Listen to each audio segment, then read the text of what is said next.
নমস্কার। বাংলার সেরা গল্পে সবাইকে জানাই স্বাগত। শুরু করছি আজকের গল্প। গল্পের নাম রত্নলাভ। লিখেছেন বিমল কর। তাহলে শুরু করি গল্পটা। গল্পের নাম রত্নলাভ। গল্পটা রত্নদিদির মুখেই শোনা, তাঁরই গল্প। গল্প শুরুর আগে একটু ভূমিকা সেরে নিতে হয়। আমাদের এক আত্মীয়ার বিয়েতে গিয়েছিলাম ধানবাদের দিকে, কলিয়ারিতে। না গিয়ে উপায় ছিল না। আত্মীয়জনে দুঃখ পেতেন, ক্রুদ্ধ হতেন। বিয়ে বাড়িতে গিয়ে দেখি স্বজনে কুটুমে বাড়ি একেবারে হট্টশালা। চেনা জানা প্রায় সকলেই এসেছেন, এমনকি রত্ন দিদিও। ওকে দেখে অবাক হয়ে গেলাম। বয়স 70 ছাড়িয়েছে। থাকেন 1000 মাইল তফাতে। অন্তত 2 জায়গায় ট্রেন বদল করে আসতে হয় এদিকে, তবু এসেছেন। অনেক কাল পরে রত্নদিদিকে দেখলাম। বছর 15 তো অবশ্যই। বললাম, তুমি একলা এসেছ? এলে কেমন করে? বয়স তো হয়েছে দিদি, ছেলে তোমায় ছাড়ল? রত্নদিদি বললেন, আসবো না কেন? ছেলে বউ কি ছাড়তে চায়? ঝগড়া মাছিয়ে দিলুম। নাতি বলল, এ বুদ্ধি, রেল ডিব্বায় তুমি উঠতে পারবে না, পুলিশ পাকড়াও করবে। বললাম, যা যা, আমায় পুলিশ দেখাস না। তোর বাপের মতন পুলিশ আমি ট্যাকে গুজি। রত্নদিদির কথায় হেসে ফেললাম। পারলো আটকাতে? কেমন গটগটিয়ে চলে এলাম। নাগপুর পর্যন্ত একটা লোক সঙ্গে ছিল, তারপর একলা। তোমার সাহস আছে। থাকবে না কেন? আমি কি তোদের মতো ভেতো? এই দেখ, এখনো আমার 16টা দাঁত আছে নিজের। চোখে চশমা পরি সেলাই ফোড়াইয়ের সময়, নয়তো আকাশের চিলও দেখতে পাই। কান আমার ঠিক আছে।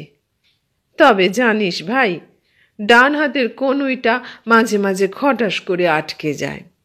ভাঙা জিনিস মেরামত হলে কলকবজায় একটু গোলমাল থাকেই। কি করব বল?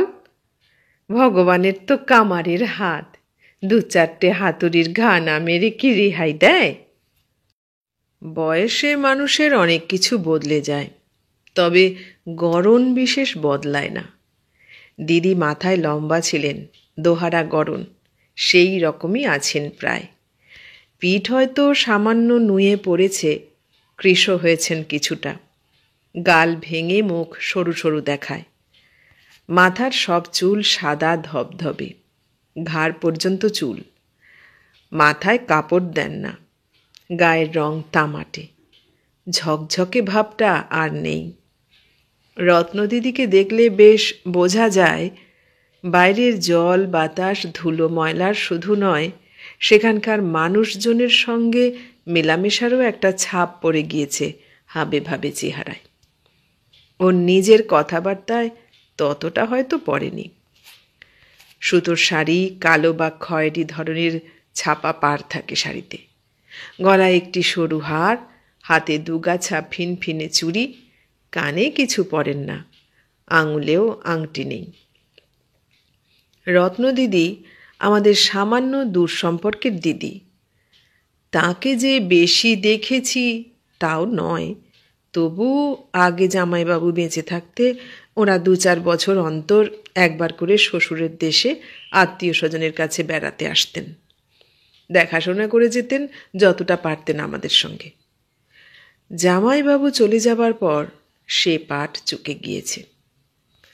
অনেক কাল পরে আবার রত্নদিদিকে দেখে ভালোই লাগলো। তাঁর যেমন বয়স হয়েছে, আমাদেরও তেমন কম বয়স হলো না। আমি নিজেই তো কবে 60 ছাড়িয়ে দিয়েছি। কথায় কথায় একবার বললাম, দিদি, 1000 মাইল ঠেঙিয়ে যখন এদিকে এসেই পড়েছ, তখন বিয়ের পাঠ চুকলে আমাদের সঙ্গে কলকাতায় চলো। 10-20 দিন থেকে সকলের সঙ্গে দেখা করে ফিরে যেও। তোমার কোনো অসুবিধে হবে না। তোমাকে ফেরত পাঠানোর দায়িত্ব আমাদের। রত্নদিদি হেসে বললেন, না ভাই, আমায় টেনে আর নিয়ে যাস না। পাক্কা 10 দিনের ছুটি মঞ্জুর করেছে ওপরওয়ালা।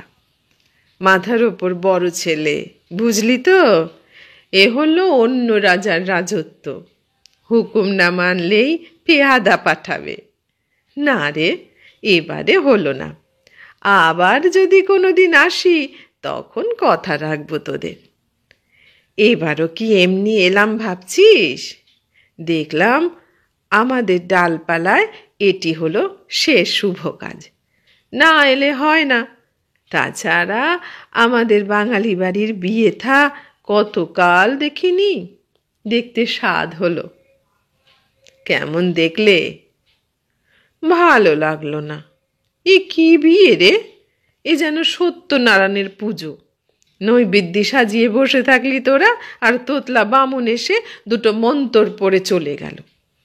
তারপর দেখি যা হচ্ছে সবই ভাড়ার ব্যাপার। ভাড়ার লোক বাসর সাজায়, ভাড়ার একদল লোক এসে রান্না বান্না করে খাইয়ে যায়। কতক লাল সবুজ বাজি জ্বাললি তোরা, ঝম্প ঝম্প বাজনা বাজালি। ব্যাস, বিয়ের পাট চুকে গেল। এই বিয়ে দেখে কি স্বাদ মেটে নরেন? বিয়ে ছিল আমাদের সময়ে। বিয়ে তো 7 পাকে মাত্র, কিন্তু বিয়ের আগে পরে 49 পাক। কত হইচই, হাসি খুশি হই হুল্লোড়, মেয়েদের আচার, ভোজনের ভিয়েন, বিয়েতলা সাজানো, পিঁড়ে পাতা, আলপনা, বিয়ের রুমাল পদ্ম, বাসরের রঙ্গ তামাশা। কোথায় গেল সেসব? যাই বলিস, আমার বাপু মন ভরল না। আজকাল এইরকমই হয় দিদি। মানুষের আর সময় কোথায়? লোক বল, অর্থ বল, তাই বা কোথায়? তা নয় রে ভাই, এখনকার দিনে সবাই কাঁচা রঙে কাজ সারতে চায়। পাকা রঙের দিন ফুরিয়েছে। এমন সময় সত্যদার গিন্নি কৃষ্ণা বৌদি বলল, দিদি, এই বিয়ে নিয়ে নানা টানা হ্যাঁচড়া হচ্ছিল। মেয়ের নিজের পছন্দ, ছেলেরও চেনা জানা হয়েছিল ওদের। আমাদের তো মেয়ের তরফ। বিয়েটা ভালোই ভালোই চুকে গেছে, এতেই আমরা খুশি। কথাটা বোধ হয় জানা ছিল না রত্নদিদির। শুনলেন, তারপর কি মনে করে যেন হাসলেন। বললেন, চেনা জানা বিয়ে, তাই নিয়ে টানা হ্যাঁচড়া? আমায় ও সবার বলিস না। আমার বিয়ের গল্প জানিস? কুরুক্ষেত্রে যুদ্ধ শেষ হতে লেগেছিল 18 দিন। আমার বিয়ে নিয়ে 18 মাস লড়াই। সে যে কি কাণ্ডই হয়েছিল তোরা ভাবতেই পারবি না।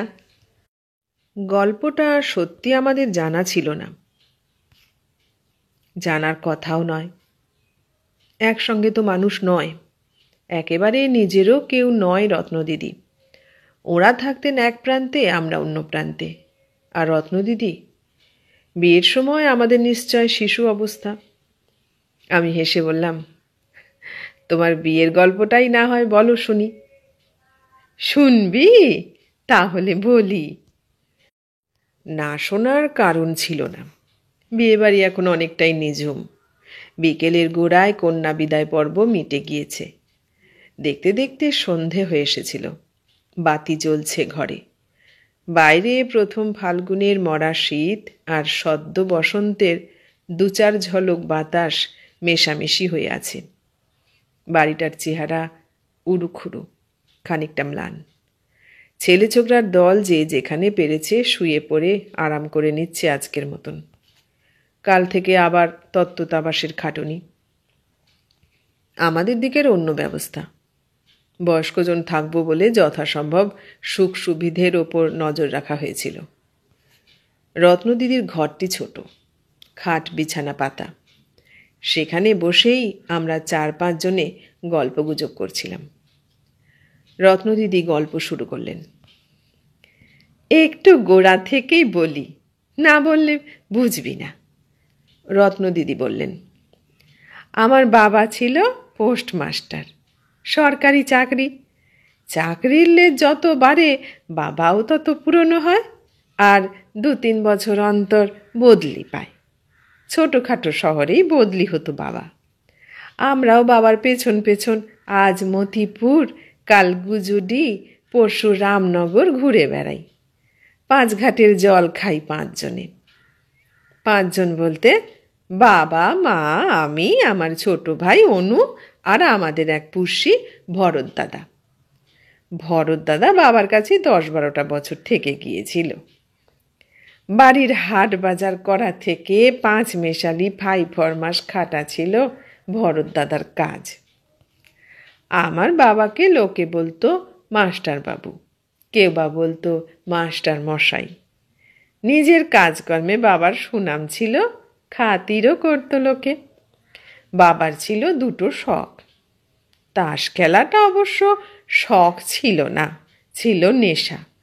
শখ বলতে ওই জ্যোতিষবিদ্যে করে বেড়ানো আর মাঝে মাঝে এসরাজ টেনে নিয়ে বসে নিজের মনে একটা সুর টুর বাজানো। বাবার আর একটা ঝোঁক ছিল, সিদ্ধি খাবার। সিদ্ধির শরবত, সিদ্ধির গুলি এ বাবা প্রায়ই খেত। নিজের হাতে তরিবত করে তৈরি করেই খেত। মা ছিল আবার নির্বিবাদ মানুষ, শান্তশিষ্ট, হাসি খুশি। দোষের মধ্যে মা গাদা গাদা পান খেত। আবার করতো কি, বাবার আনা কাঁচা সিদ্ধি পাতাও মাঝে মাঝে পানের মধ্যে মিশিয়ে দিব্যি খেয়ে নিত। বলতো এতে মুখ শুদ্ধি হয়। তা এইভাবেই বড় হতে হতে আমার বয়স হয়ে গেল 15। শাড়ি পরতে শুরু করেছি। আমি মাথায় ঢেঙা, গায়ে হিল হিলে, লম্বা লম্বা হাত পা। ওপর পাটির ডান দিকের দাঁতে এক গজদন্ত। জোরে হাসলে দাঁতের 6টা বেরিয়ে যায়। আমরা তখন বহিরাগঞ্জ বলে একটা ছোট শহরে থাকি। কে একজন, এখন আর মনে পড়ে না, আমার এক বিয়ের সম্বন্ধ নিয়ে এলো। আমাদের সময় 15-16 আকছার বিয়ে হতো। তাছাড়া সম্বন্ধ আনলেই তো বিয়ে হবে না। কথাবার্তা চলতে চলতে দেখাশোনা, পছন্দ সেসব করতে করতে কম করেও 1টা বছর। ওরই ফাঁকে মেয়ের বয়সও বেড়ে যায়। তা প্রথম সম্বন্ধটা 2টো ধাপ এগুতে পারেনি, কেঁচে গেল। কিন্তু ওই যেমন রেল স্টেশনে দেখছিস না গাড়ি আসছে, জানাবার আগে ঢং ঢং ঘন্টা বাজে, এটাও সেরকম। সম্বন্ধ একবার শুরু হওয়ার মানে জানান দেওয়া হয়ে গেল, মেয়ে এবার তোমার বিয়ের ঘন্টি বেজে উঠেছে। প্রথমটার কথা আমার মনে নেই। কোথাকার ছেলে কে জানে, পাতে দেবার যোগ্যী নিশ্চয় ছিল না, নয়তো মা বাবার গরজই হলো না কেন। তা সে যাই হোক, তখন থেকেই মাঝে মাঝে কথা ওঠে, 1-8টা চিঠিপত্রও আসে। 16 পেরিয়ে আমি তখন 17 পা দিয়েছি। তখন একটা সম্বন্ধ এলো জামালপুর থেকে। কথাবার্তাও 2-4 ধাপ এগুলো, শেষে ভেস্তে গেল, বাঁচা গেল। সেই বছরই শেষাশেষি একটা ছোঁড়াকে একদিন আমাদের বাড়ির কাছাকাছি দেখলুম। পোস্ট অফিস আর ইউনিয়ন বোর্ডের ছোট হাসপাতালের কাছেই ছিল আমাদের থাকার বাড়ি।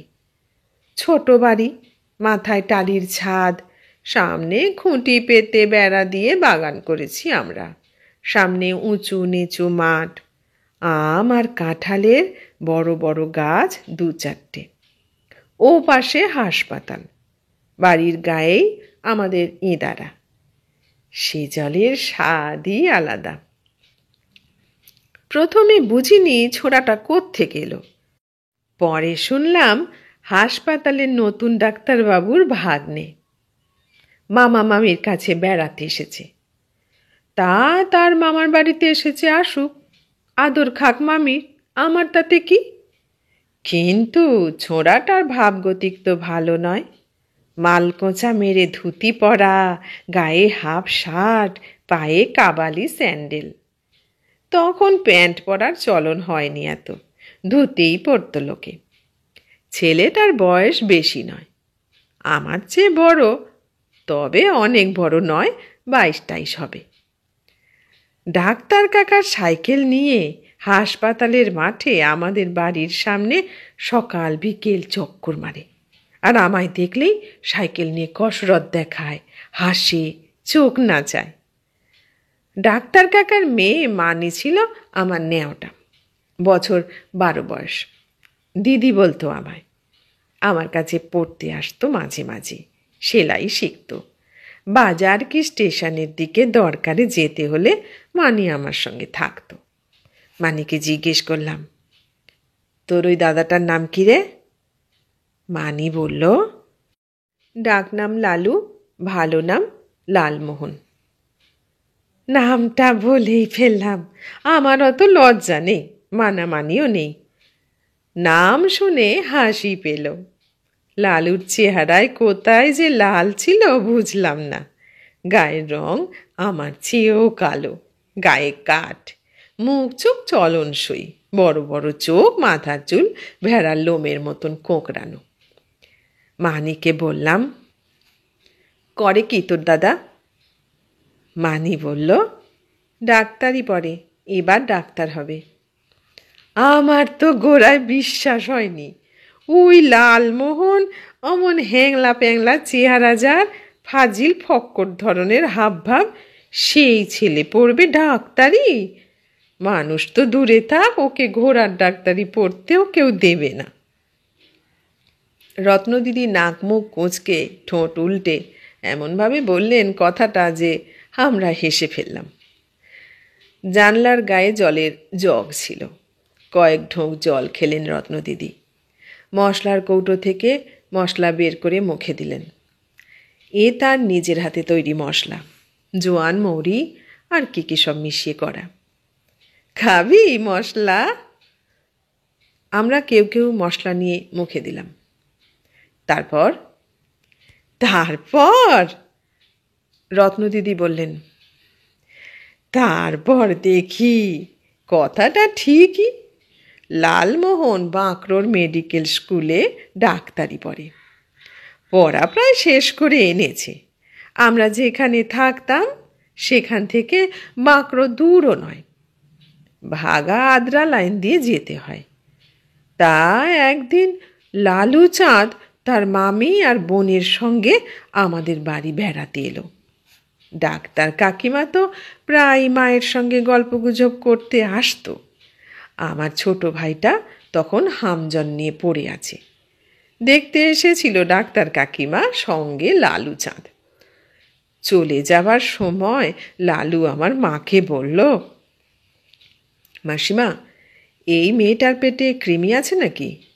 বড় কৃমি থাকলে এইরকম রোগাটে চেহারা হয়। মা বলল, কই না তো, ও বরাবরই এইরকম ছিপছিপে, তবে কাজকর্মে তরতরে। লালু চাঁদ হাসল, বলল, বড় কৃমি থাকলে ওই রকম তরতরে হয়, ভেতরে কামড়ায় তো, তাই। আমি কিছু বললাম না তখনকার মতন। পরের দিন বিকেলবেলায় দেখি কাঁঠালতলার এক পাশে আড়ালে দাঁড়িয়ে লালু সিগারেট ফুঁকছে। গিয়ে ধরলুম তাকে, চমকে উঠেছিল। বললাম, এই কৃমি কত বড় হয়? আচমকা ধরা পড়লে চোরের যেমন অবস্থা হয় সেই রকম অবস্থা হলো লালমোহনের। তোতলাতে তোতলাতে বলল, কেন, বড় বড়ও হয়, 1 বিঘত, 1.5 বিঘত, অনেক সময় জোড়া কৃমিও থাকে, ভেরি ব্যাড। কৃমি মুখ পর্যন্ত উঠে আসে। বললাম, ও তা তোমার নিজের পেটে কি আছে, কৃমি না কেঁচো? ছাগলদের পেটে একরকম কেঁচো থাকে, লম্বাই 1/2 হাত। লালমোহন থতমত খেয়ে গেল, বলল, তুমি আমায় ছাগল বললে? জানো, আমি LMA পরীক্ষা দিচ্ছি, আজ বাদে কাল ডাক্তার হব। ঠোঁট উল্টে আমি বললাম, অমন লম্ফ আর হেরিকেন ডাক্তার গন্ডায় গন্ডায় হয়। আমার পেটে কি আছে তুমি জানলে কেমন করে? তোমার নিজের পেটের খবরটা নাও আগে গিয়ে। খবরদার আমার সঙ্গে ফুকুরি করতে এসো না, তোমার ডাক্তারই ঘুচিয়ে দেব, আমায় তুমি চেনো না। বললাম বটে, কিন্তু কাকে? কি কান কাটা নাক কাটা ছেলে রে ভাই, মান অপমান জ্ঞান নেই, ধমক খেয়ে তার মজা যেন বেড়ে গেল। সাইকেলের চক্কর শুরু হলো একেবারে আমাদের বাড়ির গায়ে।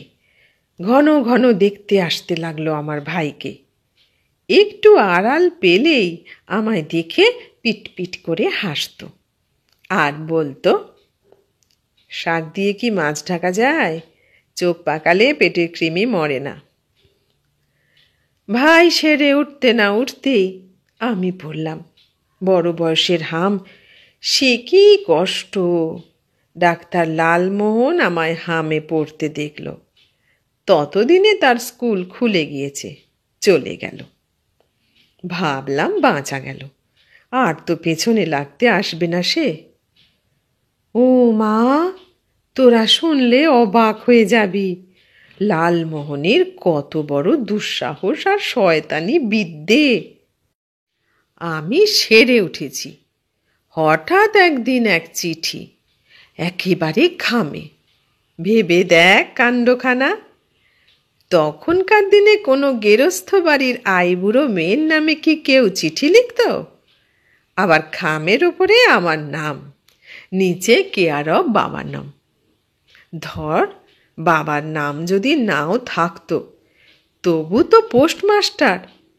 তার মেয়েকে তুমি চিঠি লিখলে সে চিঠি কার নজরে পড়বে গো? বাবার হাতেই পড়ল চিঠি। মায়ের হাত ঘুরে সে চিঠি এলো আবার আমার হাতে। ভয়ে লজ্জায় মরি, রাগে মাথায় আগুন জ্বলে যায়। এমন বেহায়া, অসভ্য, হদ্দ বোকা কেউ হয় নাকি? চিঠির খাম আগেই খোলা ছিল। ভেতরে কি দেখলাম জানিস? শুনলে তোদের বিশ্বাস হবে না। 4-6 লাইনের এক চিঠি লিখেছে লালমোহন। চিঠির ঠিক ঠিক ভাষা আমার মনে নেই, তবে লেখার ঢংটা ওই রকম। ভাই রতনমণি, আসিবার সময় তোমার হামজ্বর দেখিয়া আসিয়াছি। এতদিনে নিশ্চয় তোমার জ্বর যারা সারিয়াছে। বড় বয়সে হামজ্বর অতি মন্দ, পরে বড় ভোগায়, সাবধানে থাকিবে। তোমার কথা মতন আমাদের এখানকার এক নার্সারির কাগজ পাঠাইলাম। ফল ফুলের নাম ও দাম পাইবে, সবই লেখা আছে। 1 নম্বরের গাছগুলিতে টিক মারা আছে, লক্ষ্য করিয়া দেখিও। মামাবাবু মামিমাকে আমার প্রণাম জানাইলাম, তোমরা স্নেহ জানিবে। ইতি তোমার লালুদা।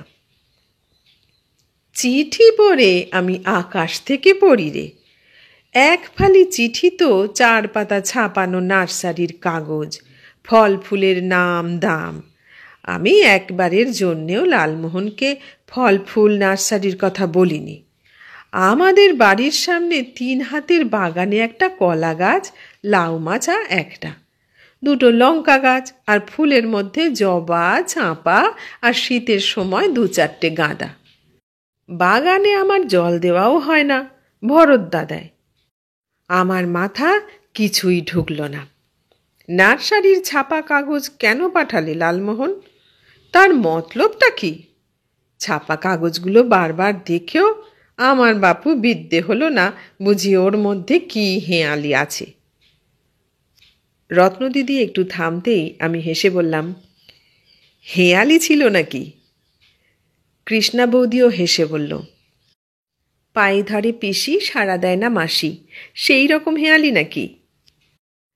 রত্নদিদি কাপড়ের আঁচল মুঠো করে মুখের সামনে তুলে জোরে জোরে হাঁচলেন বার দুই। খোলা জানলা দিয়ে বাইরে তাকালেন।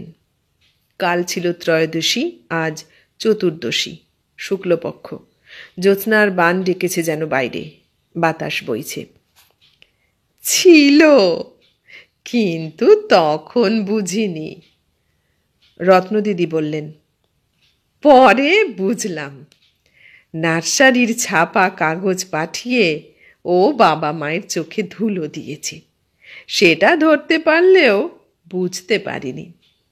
ফল ফুলের ছাপা নামগুলোর তলায় যেখানে যেখানে পেন্সিলের টিক আছে, সেই অক্ষরগুলো বেছে বেছে সাজিয়ে নিলে বোঝা যায় লালু আমার লাভে পড়েছে। কৃষ্ণা বৌদি জোরে হেসে ফেলে বলল, আপনি তো বললেন হেঁয়ালি ধরতে পারেননি। পারিনি তো, কেমন করে পারবো? তারপর লালমোহন আবার যখন এলো আমায় বলল, তোমার মাথায় ঘিলু আছে না গোবর? কিছু বুঝতে পারো না? নিয়ে এসো, নার্সারির কাগজ বুঝিয়ে দিচ্ছি। গোলাপের লা আর বেলের বে নিলে কি হয় বুঝতে পারো না? ঘেন্টু কোথাকার। বললাম, সে কাগজ ফেলে দিয়েছি। হাঁ হয়ে তাকিয়ে থেকে বলল, ফেলে দিয়েছ? তুমি মেয়ে না হান্টারওয়ালি? এইভাবে কেউ চাবুক মারে বুকে? আমরা হেসে ফেললাম হো হো করে। সত্যদা বলল, লালমোহন কি প্রায় আসতো তোমাদের ওখানে? রত্নদিদি বললেন, আসতো মানে? এই তোমার গরমে আসছে, পুজোয় আসছে, শীতে আসছে, দোলের ছুটিতে আসছে, 2-1 মাস অন্তর অন্তর হাজির। বাঁকড়ো তো কাছেই, আসতে চাইলেই আসা যায়। তারপর আমি বললাম। রত্নদিদি হাসতে হাসতে বললেন, দেখ, আমি 72 বুড়ি, আমার আর লজ্জা শরম কি? যা বলবো খোলাখুলি বলবো। লালমোহনের সঙ্গে আমার ভাবসাব হয়ে গেল বেশ। ও এলেই আমার ভাই মন ফুরফুর করত, চলে গেলে বুক হু হু করত। তা যাই বলিস, লালুর মামা মামিও ভাগ্নে বলতে ছিল অজ্ঞান। ভালোবাসত খুব। এই যে তাদের ভাগ্নে হরদম ফাঁক পেলেই মামার বাড়িতে ছুটে আসে, তাতে ওদের সায় ছিল, খুশি হতো। কিন্তু ভাগ্নে যে কার টানে ছুটে আসে তা কি অত বুঝতো? একটু আধটু বুঝতো নিশ্চয়। তারা তো কানা নয়, আমার বাপ মাও নয়। বুঝতো ঠিকই, মুখে কিছু বলতো না। বলবেই বা কেন? ছেলে হবু ডাক্তার, মেয়ের বয়স 18 হলো, ঘরে মর্যাদায় সমান সমান। ভেতরে ভেতরে একটা সায় ছিল দুতরফের। তবে আমাদের সময় দিনকাল তো অন্যরকম ছিল। আজকালকার মতন চোখের সামনে নাচানাচি করার জো ছিল না। লুকিয়ে চুরিয়ে এপাশ ওপাশ নজর রেখে কথাবার্তা মেলামেশা। ওর তখন পরীক্ষা, শেষ পরীক্ষা। লালমোহন বইপত্তর গুছিয়ে মামার বাড়িতে পরীক্ষার পড়া করতে এলো। তাই তো বলতো মুখে, স্কুলের ছেলেদের সঙ্গে ভিড়লে পড়া হয় না। বাড়ি সেই পাড়া গাঁয়ে, বাপ জমি জায়গা, ধান চাল, পুকুর বাগান নিয়ে থাকেন। মামার বাড়িতে এসে লালমোহনের যখন বইপত্তর খুলে বসেছে, তখন এক বিকেলে বিশ্রী কাণ্ড হয়ে গেল একটা। আমার বেশ মনে আছে দিনটা। বর্ষাকাল নয়, তবু থেকে থেকে বৃষ্টি হচ্ছিল। দিন দুপুর মেঘলা, রাতে ঘুটঘুটে অন্ধকার আর ঝিপঝিপে বৃষ্টি।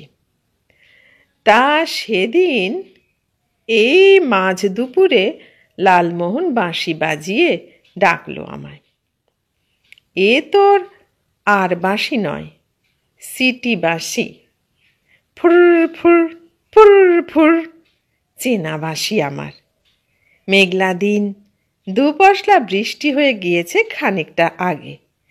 আমি নিজের ঘরে খাটে শুয়ে শুয়ে ইন্দিরা পড়ছিলাম। বাবার আমার পড়ার নেশা ছিল। এক আলমারি বই, নাটক, নভেল, রামায়ণ, মহাভারত, গীতা, 2-1টা পুরনো ইংরেজি বই, এইরকম সব। কাজকর্ম না থাকলে আমি চুপ করে শুয়ে থাকতাম খানিক, না হয় পুরনো পড়া বই আবার পড়তাম। সেদিন শুয়ে শুয়ে ইন্দিরা পড়ছি। ওই যে একটা জায়গা আছে বইয়ে, ধানের ক্ষেত, ঢেউ উঠেছে, বাঁশতলাতে জল, আয় আয় সই, জল আনগো, জল আনি গো চল। পড়তে পড়তে হেসে মরছি নিজের মনে। এমন সময় শুনি ফুর ফুর ফুর ফুর। বুঝলাম লালুবাবু ডাকছেন। বই রেখে উঠে পড়ে বাইরে এলাম। এদিক তাকাই ওদিক তাকাই, বাঁশিওয়ালাকে দেখতে পাই না। ভর দুপুর, ঘন মেঘলা, বৃষ্টির দরুন মাঠ ঘাট ভিজে, চারপাশ ফাঁকা। হাসপাতালের দিকেও কেউ কোথাও নেই। দুপুরে কেউ থাকেও না, বন্ধ হয়ে যায় হাসপাতাল। দুটো গরু আর ছাগল চড়ছে কাঁঠালতলার দিকে। আমতলাও ফাঁকা।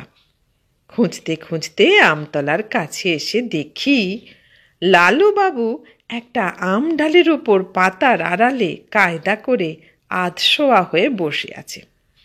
বসে বসে ভিজে আম পাতার পাতলা ডাল নাড়িয়ে জলের ফোঁটা ফেলছে নিচে। আমায় ভিজিয়ে দেবার আগেই সরে দাঁড়ালাম। চারপাশ দেখছি আর কথা বলছি দুজনে। কেউ যদি আচমকা বাইরে এসে দাঁড়ায় আমাদের বাড়ির কিংবা ডাক্তার কাকার বাড়ি থেকে, আমায় দেখতে পাবে, লালুবাবুকে পাবে না। আমায় দেখলে হয়তো ভাববে গাছতলার নিচে কিছু খুঁজে বেড়াচ্ছি। আমার ওই একটা দোষ ছিল, এটা সেটা কানের ফুল, হাড়ের লকেট, পয়সা কড়ি বড় হারাতাম। আমার নামই হয়ে গেছিল হারানি। তা দুজনে গল্প করছি। কথার তো কোনো মাথা মুন্ডু থাকে না আমাদের।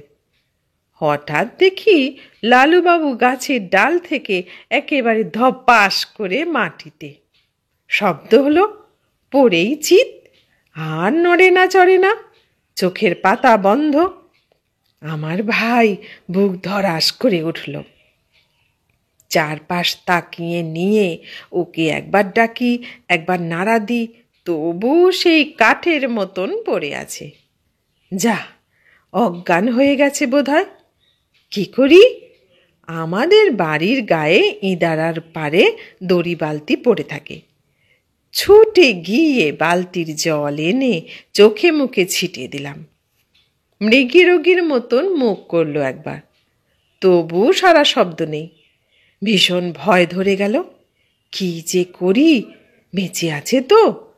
ধারে কাছে কাউকে দেখতে পাচ্ছি না, সেই গরু দুটো আর ছাগল ছাড়া। হঠাৎ আমার চোখে পড়ল লালুবাবুর চটি জোড়া গাছতলায় পড়ে আছে। সঙ্গে সঙ্গে মাথায় এলো, জুতোর গন্ধ শোকালে বেহুশ লোক হুঁশ ফিরে আসে শুনেছি। দৌড়ে গিয়ে এক পাটি চটি কুড়িয়ে এনে লালুবাবুর নাকে চেপে ধরলাম। হাতে হাতে ফল রে ভাই। মরা মানুষ যেন জ্যান্ত হয়ে উঠল। লাফ মেরে উঠে বসলো লালুবাবু। বলল, তুমি আমার মুখে জুতো ছোঁয়ালে? গোবর লাগিয়ে দিলে নাকে? কি বিচ্ছিরি গন্ধ! চললাম, আর নয়। যে মেয়ে লাভারের নাকে গোবর লাগানো জুতো ঘষে দেয় সে মেয়ে নয়, মোষ। বলে লালুবাবু ঘেন্নায় নাক মুখ মুছতে মুছতে দেহি দৌড়। রত্নদিদি নিজেই হেসে উঠলেন। আমরাও অট্টহাসি হেসে বললাম, জুতোটা না ঘষলেই পারতে, ইচ্ছে করে ঘষে দিয়েছিলে নাকি? রত্নদিদি মাথা নেড়ে বললেন, না ভাই, বিশ্বাস কর, ইচ্ছে করে দিইনি। তাই কি কেউ দেয়? তখন কেমন মাথায় গোলমাল হয়ে গিয়েছিল, ভয়ে থতমত খেয়ে গিয়েছিল। তারপর কি হলো? কি হলো সে আর এক কাণ্ড। বাবুর মুখে জুতো ছোঁয়ানোর প্রায়শ্চিত্ত করতে একদিন সন্ধ্যের মুখে আমাদের বাড়ির সদরে কাঠচাপা গাছটার তলায় দাঁড়িয়ে এই তোর 2-4 পলকের জন্যে নিজের নরক গলাটা এগিয়ে দিতে হলো। আমি কি যেচে দিয়েছিলুম নাকি? ও হঠাৎ বলল, তোমার গালে শুয়োপোকা পড়েছে, শিগগির দাও, ফেলে দিই। ওই একটু ভুল হয়ে গেল প্রথম, আর সেই মুহূর্তে মা এসে দাঁড়িয়েছিল বাইরে, দেখে ফেলল। লালুকে আমি ধাক্কা মেরে সরাবার আগেই সে নিজেই সরে পড়ল। আমাদের হাসির রোল উঠে বাইরে ছড়িয়ে পড়ল বোধহয়। এ তো দেখছি। দেখবি আবার কি, ওইটুকুতেই সর্বনাশ হয়ে গেল। রত্নদিদি বললেন, লালুর পরীক্ষার পড়া হচ্ছে না ঠিক মতন বলে সে ফিরে গেল বাঁকুড়ায়। আমি থাকলাম মায়ের নজরে নজরে। দেখতে দেখতে মাস ফুরলো, পরীক্ষা হয়ে গেল লালুর। পাশ করে হাসপাতালেই হাত পাকাতে লাগলো। দেখা সাক্ষাৎ আর হয় না। শেষে লালুর মামাই বিয়ের কথাটা পারল বাবার কাছে। বাবা বলল, ছেলে তো চেনা জানা, ডাক্তারও হয়েছে, ভালো কথা। তবে ওই ছেলের স্বভাব চরিত্র বুঝতে হবে, আর দেখতে হবে ভবিষ্যৎটা কেমন। কোষ্ঠী দেখাতে হবে, বাবা নিজে দেখবে, তারপর কথা। আমি বললাম, আবার কোষ্ঠী কেন? বাবার যে বিশ্বাস কোষ্ঠীতে, তখন এগুলো হতো, এখন আরো বেশি হয়। লালুদের বাড়ি থেকে ছক কোষ্ঠী এলো। বাবা নিজে পাঁজি পুঁথি নিয়ে বসলো। আমার ছক গেল লালুদের বাড়িতে। 10-20 দিন সময় গেল বাবার কোষ্ঠী বিচার করাতে ভালো করে। তারপর বাবা বলল, এই বিয়ে হবে না। জাতকের পতন যোগ আছে, মানে ছেলের অনিবার্য পতন যোগ। সেটাই ভীষণ খারাপ যোগ, মারক তুল্য। মৃত্যুঞ্জয় মন্ত্র জপতে পারে, তবে। আমি হেসে বললাম, পতন যোগ তো কেটেই গিয়েছিল দিদি। গাছ থেকে পড়ার পর আর কিসের ভয়? অন্য পতন তো তোমার সঙ্গে, প্রেমে পতন। রত্নদিদি বললেন, কে কাকে সব বোঝায়? বাবা ছেলের খুঁত ধরে বলল, পতন যোগ আছে পাত্রর। তো ও বাড়ি থেকে ছেলের বাবা বলল, মেয়ের ছক থেকে তাদের পণ্ডিত দেখেছে যে মেয়ের বন্য জন্তু দ্বারা দংশনের যোগ আছে, অগত্যা এ বিয়ে হবে না।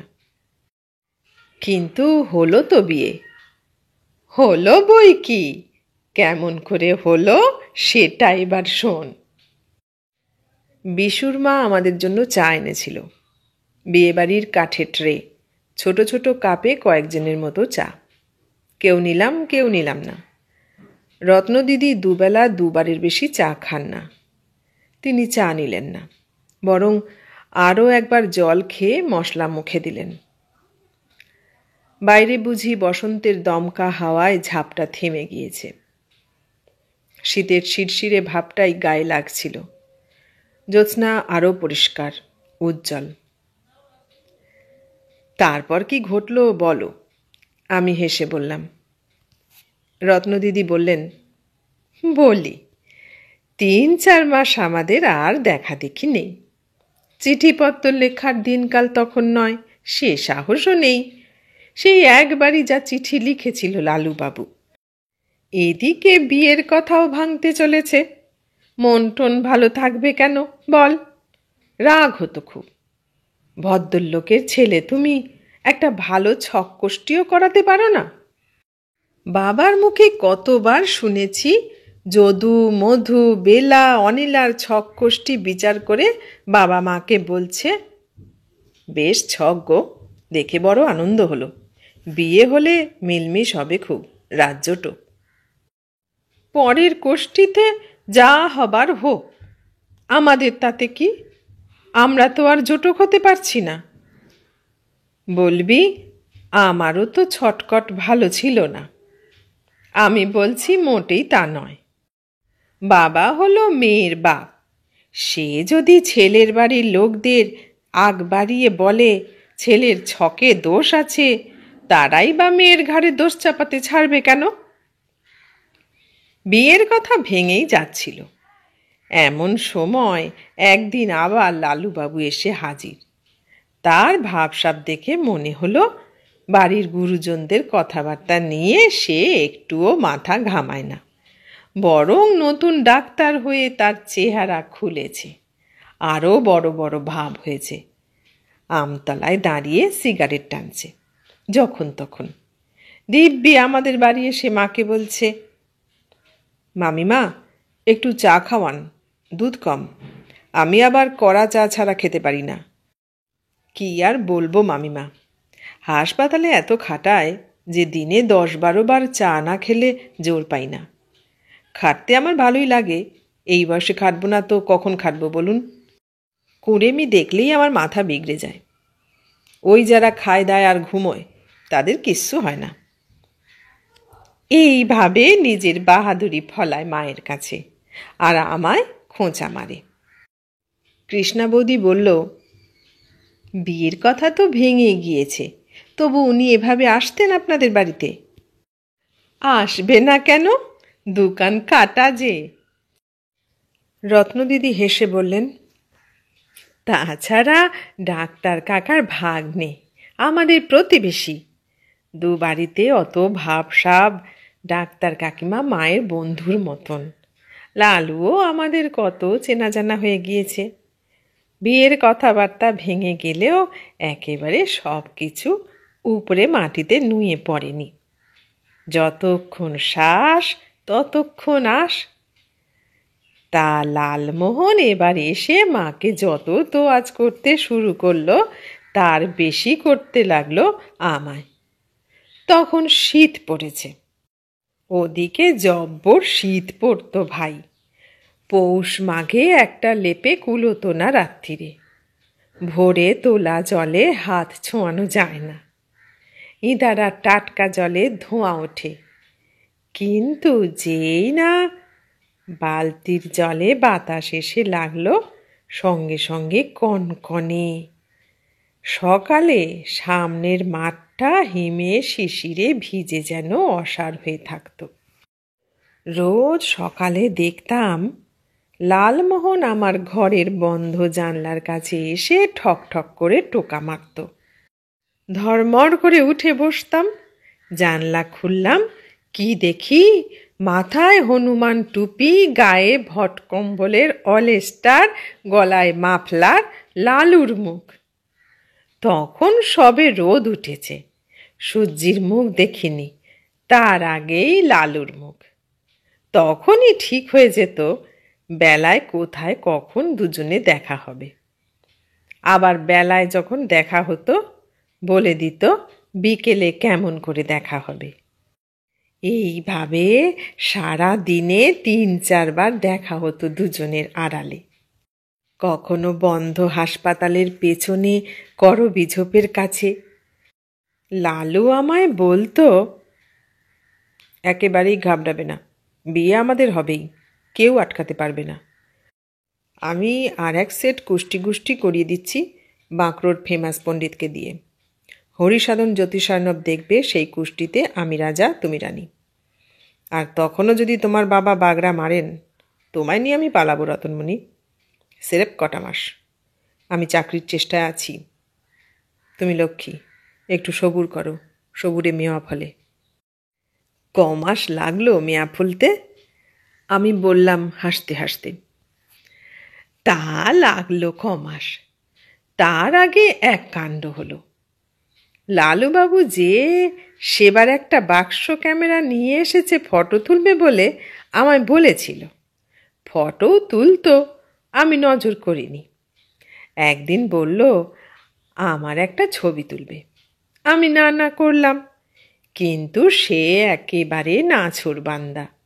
শেষে একদিন শীতের দুপুরে কেউ যখন কোথাও নেই, হাসপাতালের পেছনের সেই করবি ঝোপের পাশে একটা পাথরের ওপর বসালো আমায় লালু। বলল সে সব ব্যবস্থা করে ক্যামেরাটা মানির হাতে দেবে, নিজে থাকবে আমার পাশে, ফটো তুলবে মানি।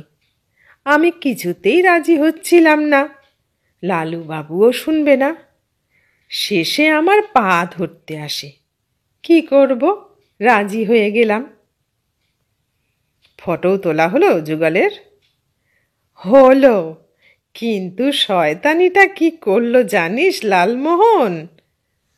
রত্নদিদি বললেন, মানিকে ঠিকঠাক দাঁড় করিয়ে দিয়ে নিজে একবার সব দেখে নিয়ে আমার পেছনে এসে দাঁড়ালো। আমার ভাই লজ্জা করছিল, মুখ তুলে তাকাতে পারি না। ওদিকে মানিকে রেডি হতে বলে লালু চাঁদ পেছন থেকে ঝপ করে আমার চোখ টিপে ধরল।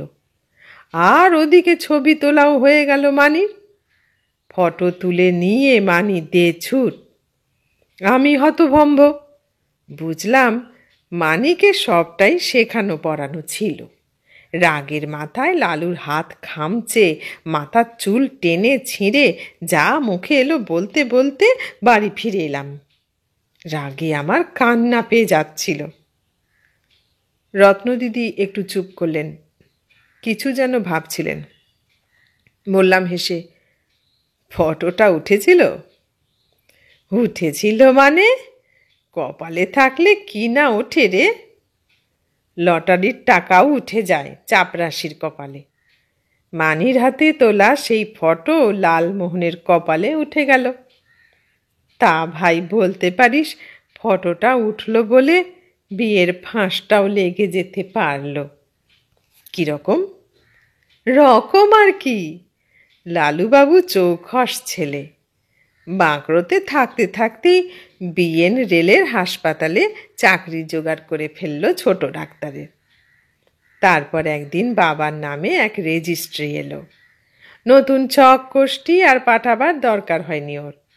শুধু ওই ছবির একটা কপি পাঠিয়ে দিল বাবাকে, আর লিখল, আপনাদের বিবেচনায় যা হয় করিবেন।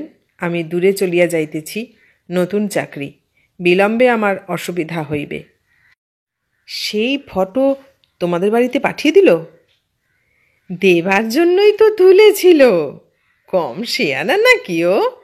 মাথায় যত ফন্দি ফিকির তত বুদ্ধি। আইবুড়ো এক মেয়ের অমন ছবি, পেছন থেকে চোখ চেপে ধরে আছে এক ছোঁড়া। ওই ছবি দেখার পর কোন বাপ মা আর বসে থাকতে পারে? অন্য সম্বন্ধই বা করবে কেমন করে, কোন সাহসে? কাজেই বিয়েটা হয়ে গেল। রত্নদিদি হাসলেন। লালুবাবুর রত্ন লাভ হলো। বিয়েতে খুব ধুম হয়েছিল, তাই না? কে যেন বলল মেয়েদের তরফ থেকে। তা হয়েছিল, তবে তোদের আজকাল যেমন দেখলাম তেমন নয়, সে অন্য রকম। নিজেদের লোকজন পাড়াপড়শি নিয়ে ধুম। বিয়ের পর অষ্টমঙ্গলা সেরে বরের সঙ্গে চলে গেলাম দূরে। সেখান থেকে চাকরির বদলি ঘটতে ঘটতে ৮০০,০০০ মাইল দূরে গিয়েই পড়লাম একদিন। আমাদের আর এদিকে ফেরা হলো না। তারপর একদিন তোদের জামাইবাবু তো চলে গেলেন। আমি পড়ে থাকলাম ছেলে বউ নাতি আগলে। কি করব বল? কপালে আমার যেমনটি লেখা ছিল সেইভাবেই আছি। দুঃখ করে কি লাভ? সবাই চুপ। একটু যেন গম্ভীর হয়ে এলো আবহাওয়া। অবস্থাটা হালকা করার জন্যে আমি বললাম, তা সেই ফটোটা তুমি রেখেছ না হারিয়ে ফেলেছ? মাথা নেড়ে রত্নদিদি বললেন, হারিয়ে ফেলবো কেন, রেখে দিয়েছি। তা বলে সেটা কি আর দেওয়ালে টাঙিয়ে রাখা যায়? লোকে দেখলে বলবে কি? ছেলেরাও তো বড় হয়ে উঠেছিল। আমার বাক্সর তলায় লুকিয়ে রেখে দিতাম। আহা রত্নদিদি, সে ফটো যদি একবার দেখতে পেতাম।